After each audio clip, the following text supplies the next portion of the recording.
Un abbraccio lungo 60 anni, una storia di quelle che suscitano le sensazioni tipiche del Natale, vale a dire amore, fratellanza, riscoperta del valore unico della famiglia.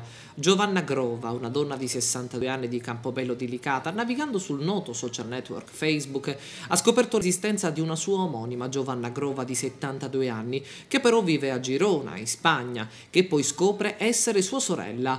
Ecco le testimonianze di Giovanna e dei suoi fratelli prima dell'incontro.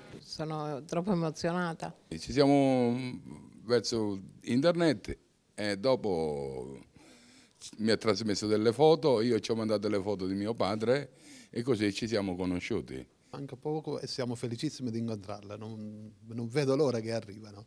Siamo tutti emozionati, ma sarà sicuramente una bellissima esperienza. Una storia che ci riporta indietro al periodo del secondo conflitto mondiale, quando Salvatore Grova, padre delle due donne, fu mandato in Spagna a combattere la guerra e da una relazione con una donna del luogo nacque la 73enne Giovanna Grova, che per oltre 60 anni fu ignara dell'esistenza della sorella. Al rientro a Campobello di Licata, il padre Salvatore mise su famiglia, dove nacque la 62enne Giovanna. Ieri l'incontro. Ecco la testimonianza del sindaco di Campobello di Licata, Gianni Picone. Diamo il benvenuto a questa nostra concittadina.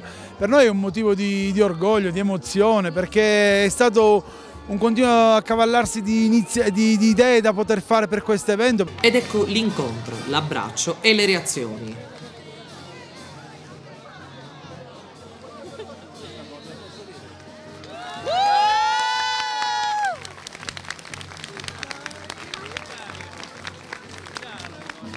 Come va? Muy bien.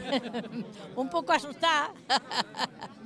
Io non so che cosa dire, sono troppo emozionata, troppo contenta e felice di aver trovato mia sorella.